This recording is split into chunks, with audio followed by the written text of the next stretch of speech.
just as I have a dream that my poor little children will one day live in a nation where they will not be judged by the color of their skin, but by the content of their character. I have a dream today. Hello, my dearest New Grace Missionary Baptist Church. Happy Martin Luther King Day. Today, New Grace celebrates the life and legacy of Dr. Martin Luther King Jr. As a minister, leader, civil rights activist, and author, Martin Luther King Jr. is known as one of the greatest communicators of all time. Born in Atlanta, Georgia, on January 15, 1929, Dr. King grew up in difficult days.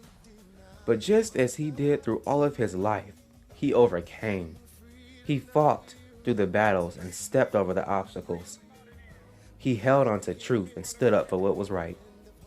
Let us take some time to pause and watch the very last sermon that Martin Luther King preached.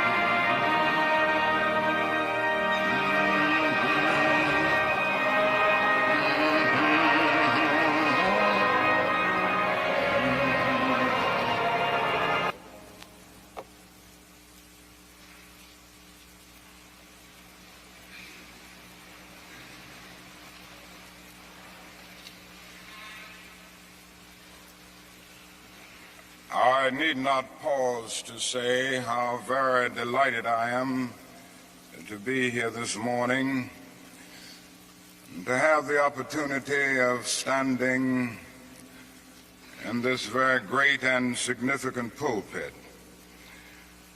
And I do want to express my deep personal appreciation to Dean Sayre and all of the cathedral clergy for extending the invitation. It is always a rich and rewarding experience to take a brief break from our day-to-day demands in the struggle for freedom and human dignity and discuss the issues involved in that struggle with concerned friends of goodwill all over our nation. And certainly it is always a deep and meaningful experience to be in a worship service. And so for many reasons, I'm happy to be here today. I would like to use as a subject from which to preach this morning, remaining awake through a great revolution. And the text for the morning is found in the book of Revelation. There are two passages there that I would like to quote. It's in the 16th chapter of that book. Behold, I make all things new. Former things are passed away. I'm sure that most of you have read that arresting little story from the pen of Washington Irving entitled Rip Van Winkle. The one thing that we usually remember about the story is that Rip Van Winkle slept 20 years. But that is another point in that little story that is almost always completely overlooked. It was a sign in the end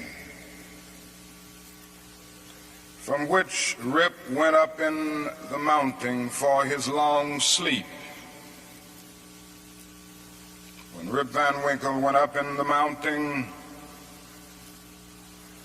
The sign had a picture of King George III of England.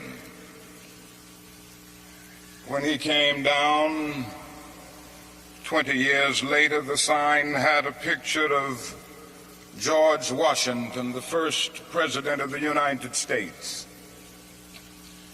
And Rip Van Winkle looked up at the picture of George Washington, but in looking at the picture, he was amazed.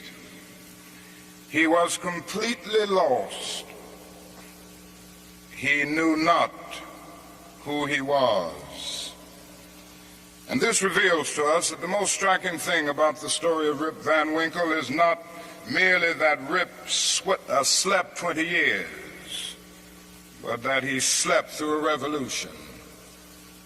While he was peacefully snoring up in the mountain, a revolution was taking place that at points would change the course of history. And Rip knew nothing about it. He was asleep. Yes, he slept through a revolution. One of the great liabilities of life is that all too many people find themselves living amid a great period of social change, and yet they fail to develop the new attitudes, the new mental responses that the new situation demands. They end up sleeping through a revolution. There can be no gainsaying of the fact that a great revolution has taken place in the world today. In the sense, it is a triple revolution. That is a technological revolution with the impact of automation and cybernation. Then that is a revolution in weaponry with the emergence of atomic and nuclear weapons of warfare. Then that is a human rights revolution with the freedom explosion that has taken place all over the world. Yes, we do live in a period where changes are taking place, and that is still the voice crying through the vista of time, saying, "Behold, I make all things new. Former things are passed away." Now, whenever anything new comes into history, it brings with it new challenges and new opportunities. And I would like to deal with the challenges that we face today as a result of this triple revolution that has taken place in the world today. First, we are challenged to develop a world perspective. No individual can live alone. No nation can live alone. And anyone who feels that he can live alone is sleeping through a revolution. The world in which we live is geographically one. The challenge that we face today is to make it one in terms of brotherhood. Now, it's true that the geographical oneness of this age has come into being to a large extent through modern man's scientific ingenuity.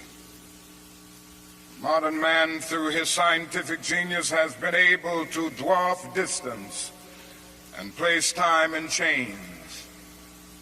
And our jet planes have compressed into minutes distances that once took weeks and even months.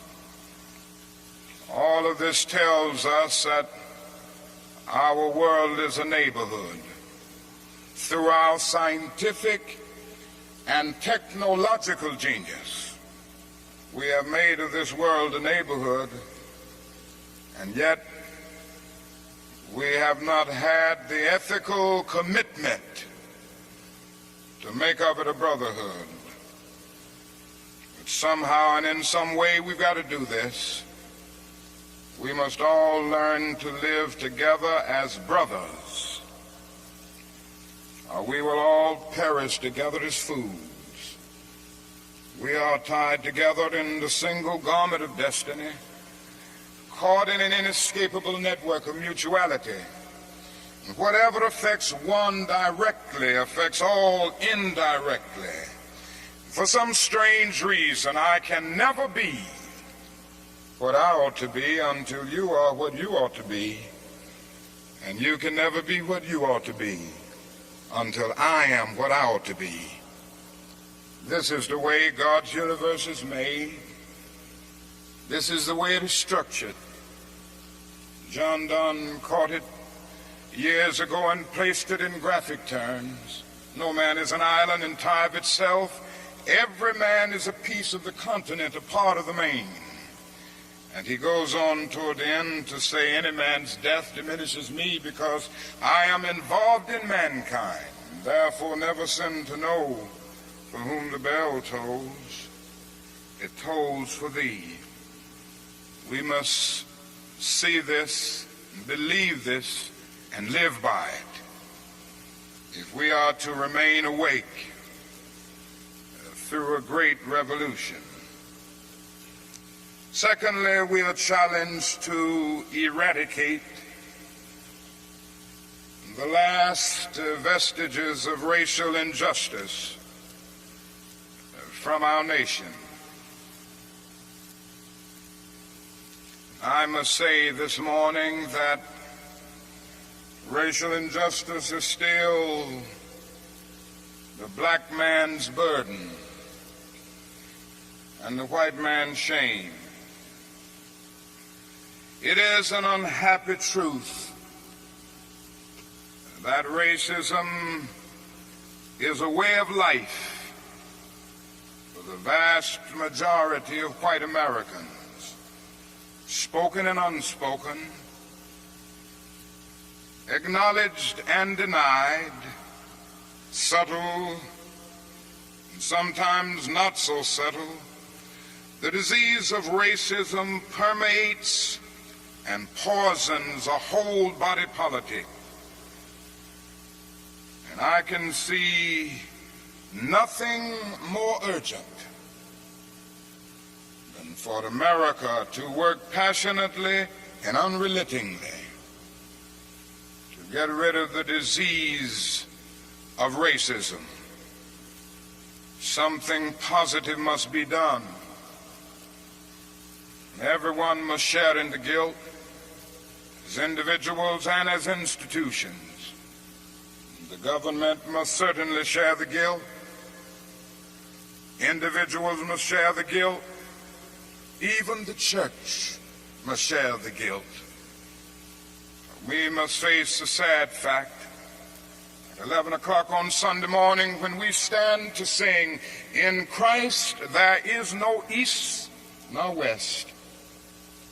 We stand in the most segregated hour of America.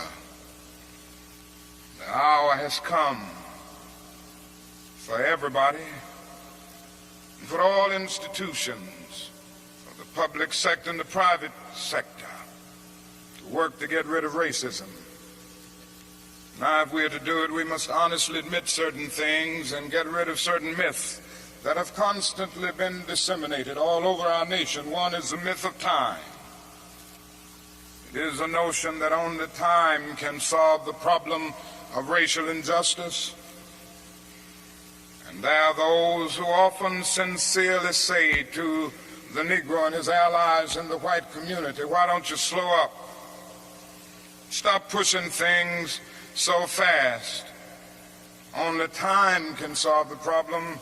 And if you will just be nice and patient and continue to pray, in 100 or 200 years, the problem will work itself out. Well, that is an answer to that myth. And it is that time is neutral. It can be used either constructively or destructively. And I'm sorry to say this morning that I'm absolutely convinced that the forces of ill will in our nation, the extreme rightists of our nation, the people on the wrong side, have used time much more effectively than the forces of goodwill. And it may well be that we will have to repent in this generation, not merely for the vitriolic words and the violent actions of the bad people, but for the appalling silence and indifference of the good people who sit around and say, wait on time. Somewhere we must come to see that human progress never rolls in on the wheels of inevitability. It comes through the tireless efforts and the persistent work of dedicated individuals who are willing to be co-workers with God. And without this hard work, time itself becomes an ally of the primitive forces of social stagnation. So we must help time and realize that the time is always right to do right. Now that is another myth that still gets around. It is a kind of over-reliance on the bootstrap philosophy. And there are those who still feel that if the Negro is to rise out of poverty, if the Negro is to rise out of slum conditions, if he is to rise out of discrimination and segregation, he must do it all by himself. And so they say the Negro must lift himself by his own bootstraps. They never stop to realize that no other ethnic group has been a slave on American soil. The people who say this never stop to realize that the nation made the black man's color a stigma. But beyond this, they never stop to realize the debt that they owe a people who were kept in slavery 244 years. In 1863, the Negro was told that he was free as a result of the Emancipation Proclamation being signed by Abraham Lincoln. But he was not given any land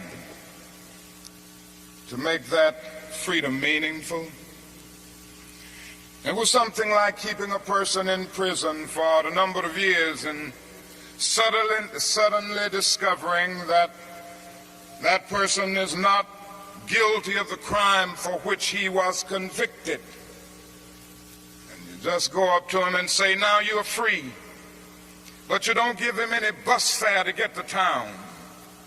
You don't give him any money to get some clothes to put on his back or to get on his feet again in life. Every code of jurisprudence would rise up against this. And yet this is the very thing that our nation did to the black man. It simply said, you're free. And it left him there penniless, illiterate, not knowing what to do. And the irony of it all is that at the same time that the nation failed to do anything for the black man, through an act of Congress, it was giving away millions of acres of land in the West and the Midwest, which meant that it was willing to undergird its white peasants from Europe with an economic floor. But not only did it give the land, it built land-grant colleges to teach them how to farm. Not only that, it provided county agents to further their expertise in farming. Not only that, as the years unfolded, it provided low interest rates so that they could mechanize our farms. And to this day, thousands of these very persons are receiving millions of dollars in federal subsidies every year not to farm. And these are so often the very people who tell Negroes that they must lift themselves by their own bootstraps. It's all right to tell a man to lift himself by his own bootstraps, but it is a cruel jest to say to a bootless man that he ought to lift himself by his own bootstraps, we must come to see that the roots of racism are very deep in our country. And there must be something positive and massive in order to get rid of all of the effects of racism and the tragedies of racial injustice. Now, that is another thing closely related to racism that I would like to mention as another challenge. We are challenged to rid our nation and the world of poverty. Like a monstrous octopus, poverty spreads its nagging, prehensile tentacles into hamlets and villages all over our world.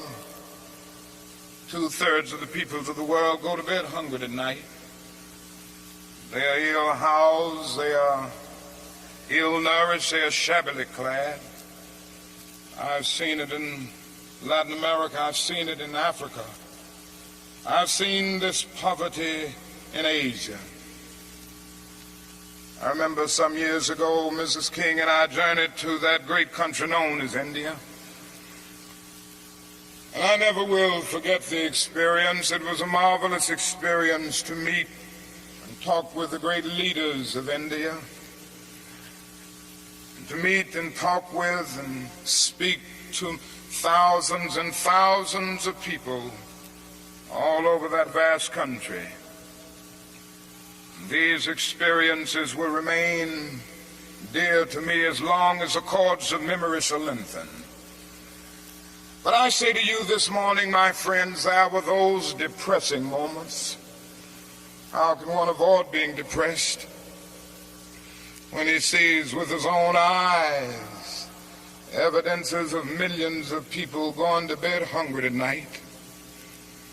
How can one avoid being depressed when he sees with his own eyes God's children sleeping on the sidewalks at night?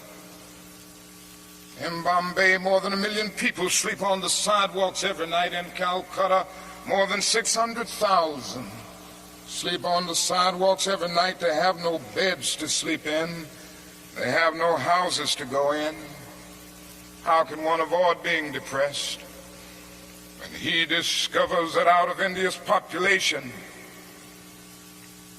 of more than 500 million people,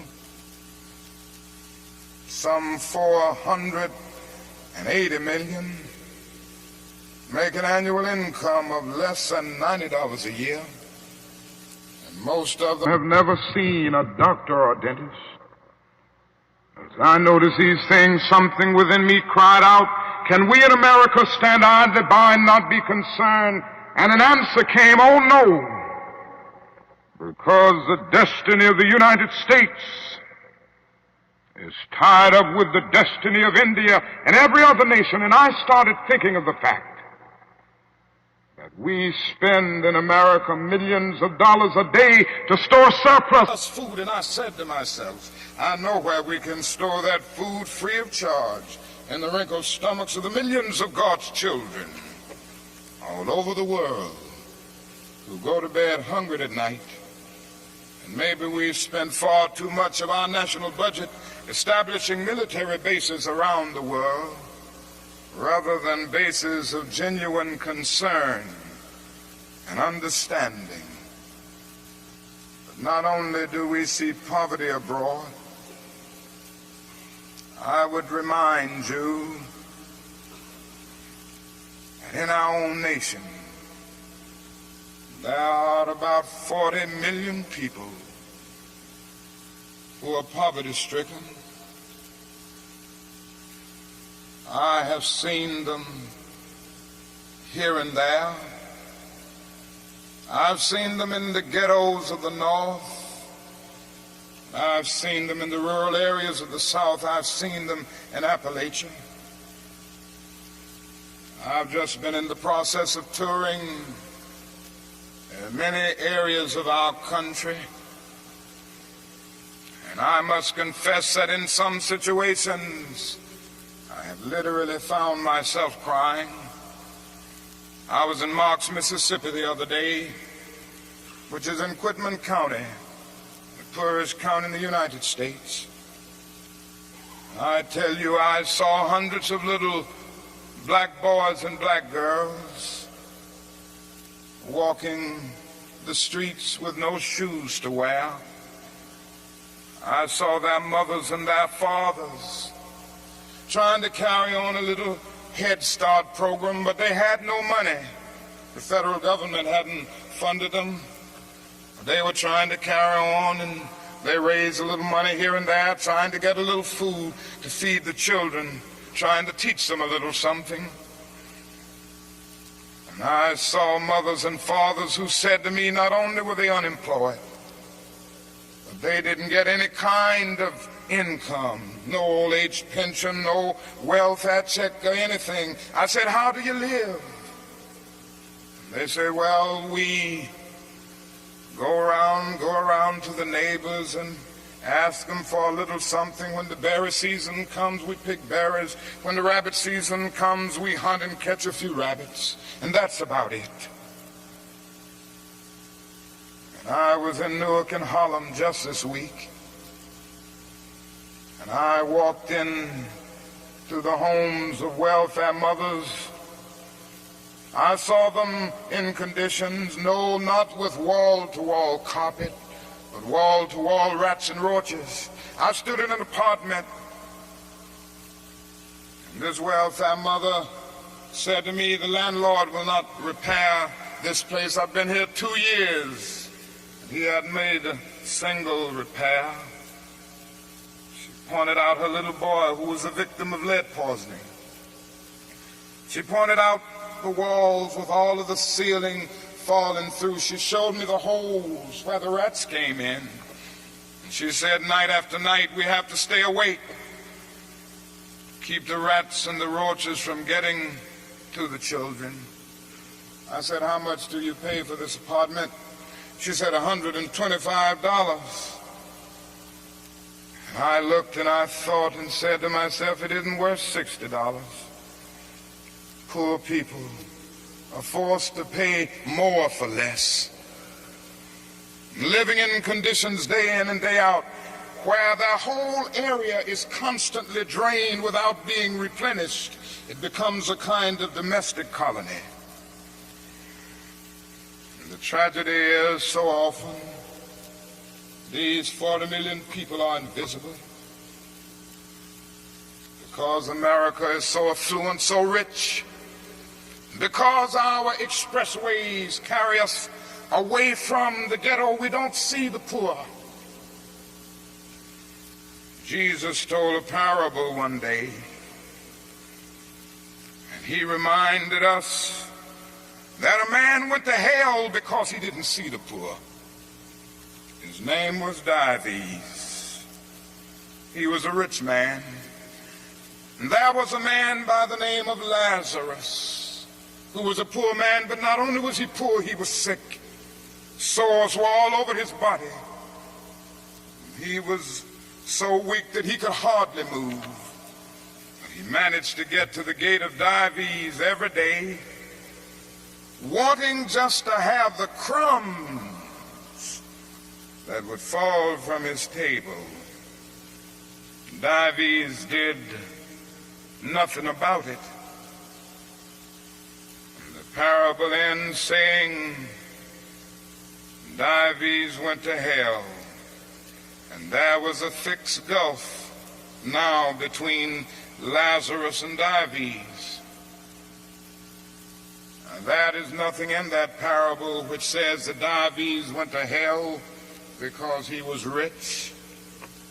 Jesus never made a universal indictment against all wealth. It is true that one day a rich young ruler came to him and he advised him to sell all. But in that instance, Jesus was prescribing individual surgery and not setting forth a universal diagnosis.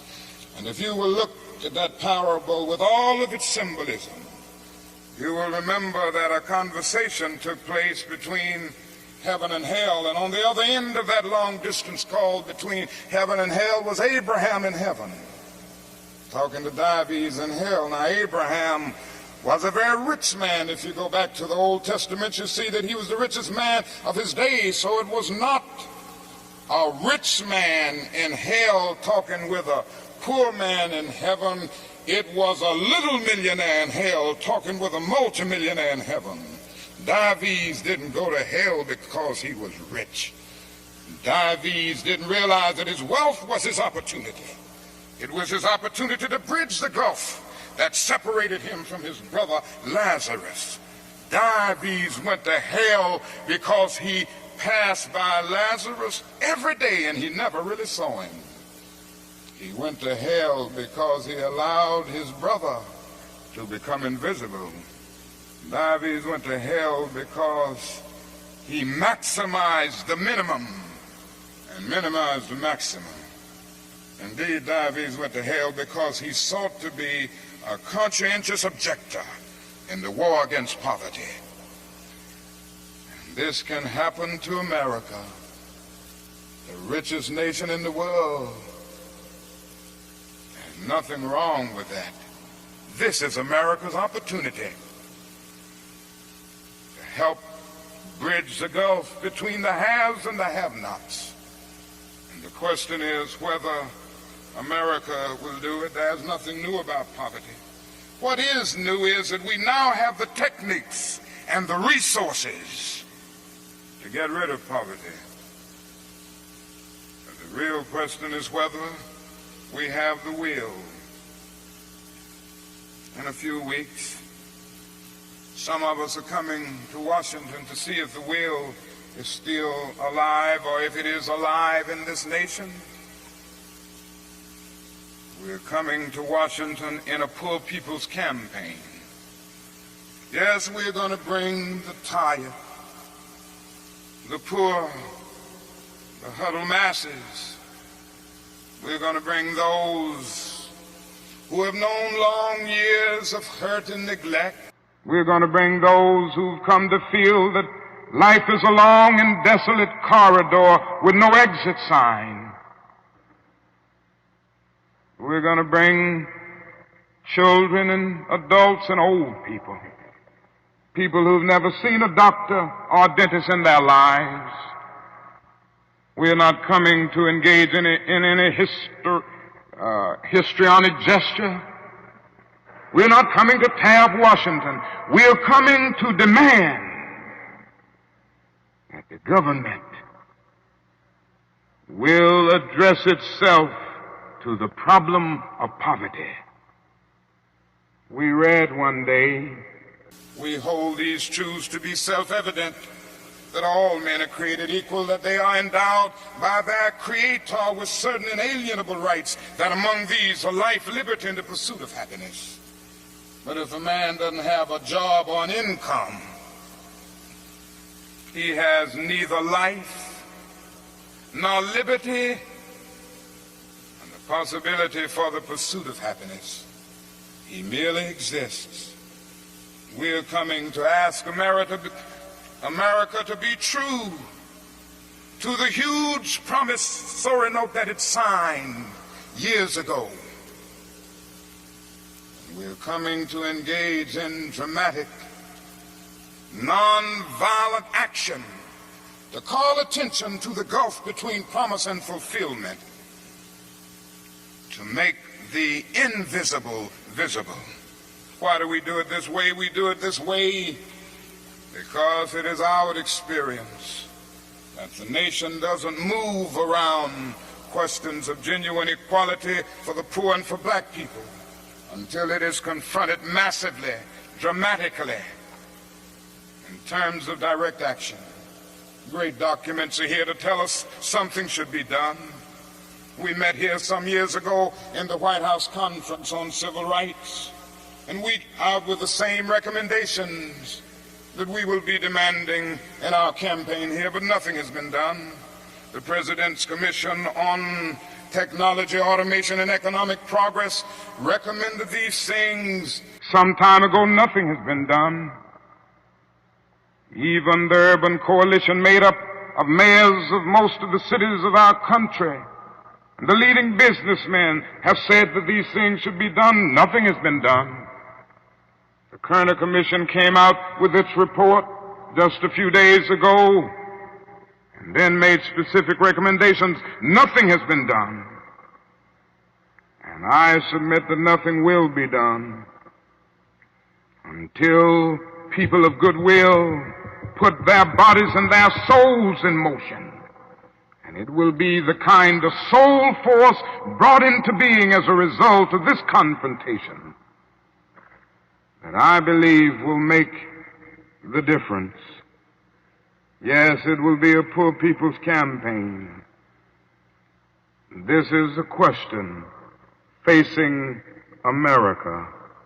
Ultimately, a great nation is a compassionate nation. America has not met its obligations and its responsibilities to the poor.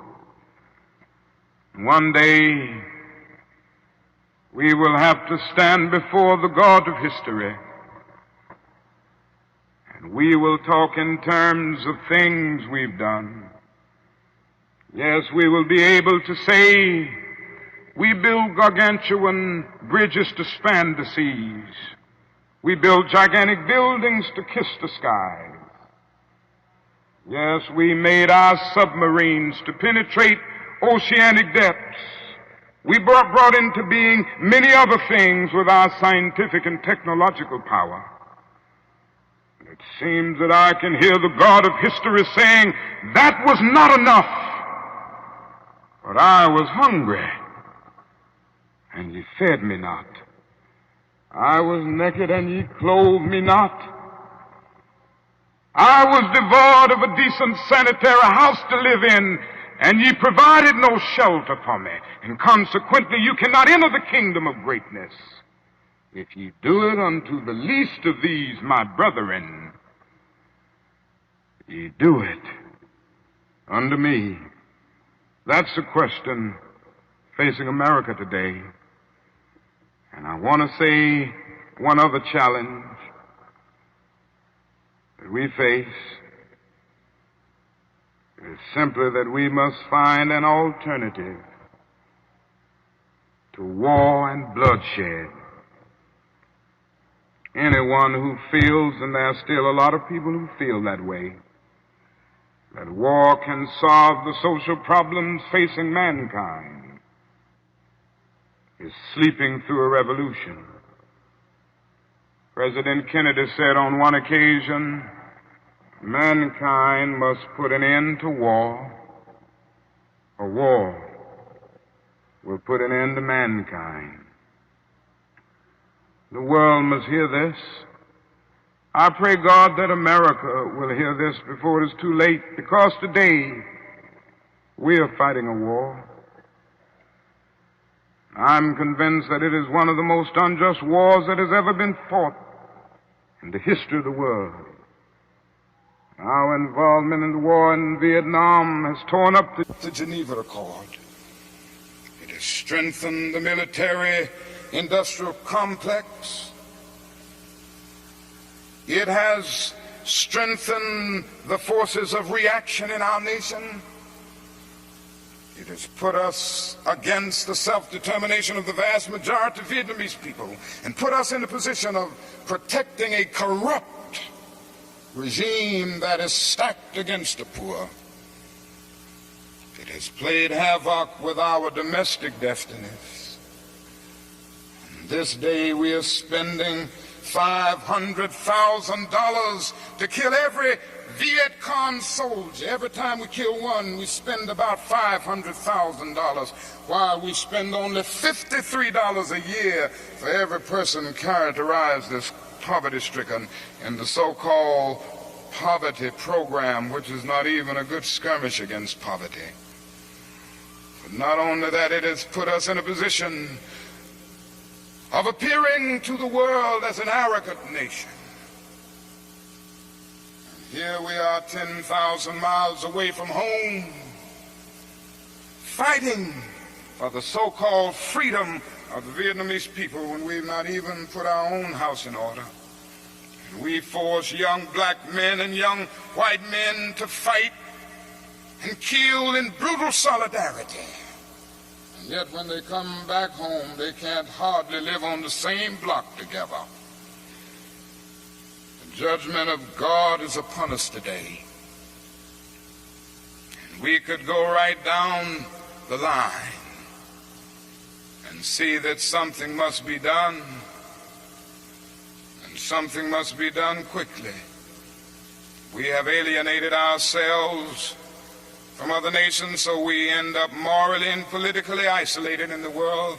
There's not a single major ally of the United States of America that would dare send a troop to Vietnam, and so the only friends that we have now are a few quiet nations like Taiwan, Thailand, South Korea, and a few others. This is where we are. Mankind must put an end to war, or war will put an end to mankind. And the best way to start is to put an end to the war in Vietnam, because if it continues, we will inevitably come to the point of confronting China, which could lead the whole world to nuclear annihilation. It is no longer the choice, my friends, between violence and nonviolence. It is either nonviolence or non-existence, and the alternative to disarmament, the alternative to a greater suspension of nuclear tests, the alternative to strengthening the United Nations and thereby disarming the whole world, may well be a civilization plunged into the abyss of annihilation, and our earthly habitat will be transformed into an inferno that even the mind of Dante could not imagine. This is why I felt the need of raising my voice against that war and working wherever I can to arouse the conscience of our nation on it.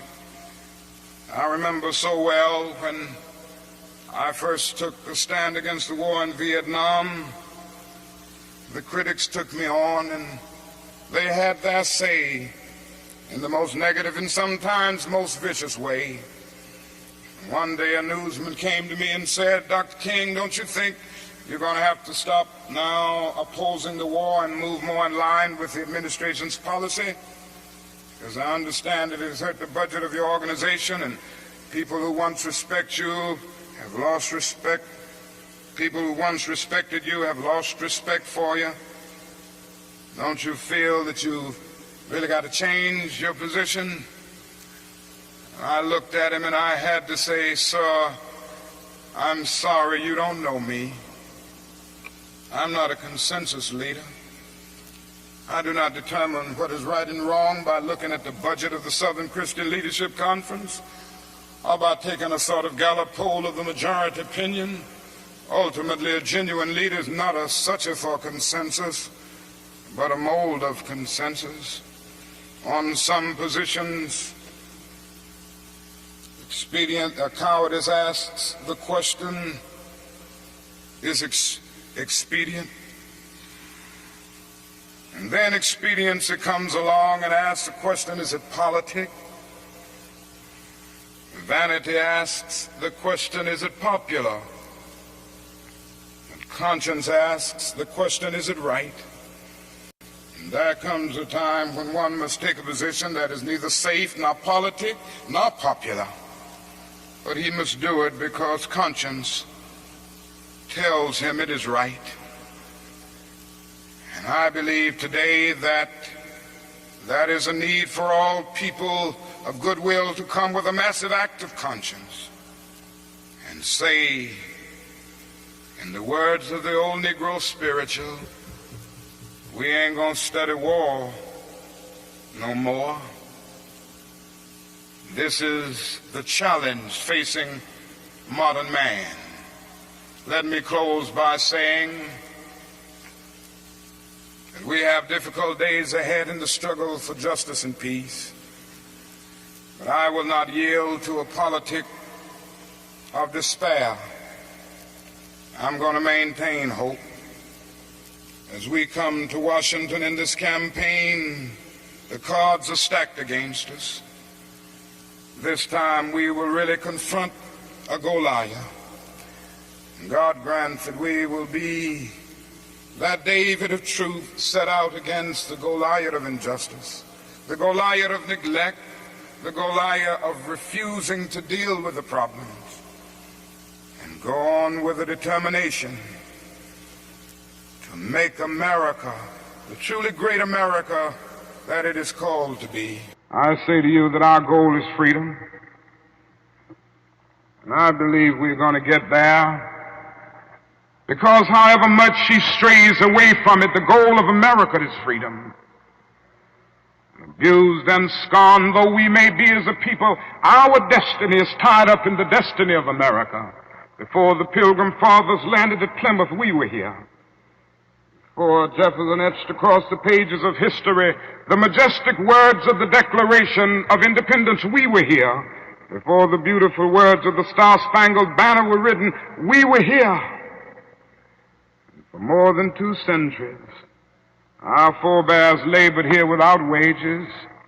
They made cotton king, and they built the homes of their masters in the midst of the most humiliating and oppressive conditions. And yet out of a bottomless vitality, they continue to grow and develop. If the inexpressible cruelties of slavery couldn't stop us, the opposition that we now face will surely fail.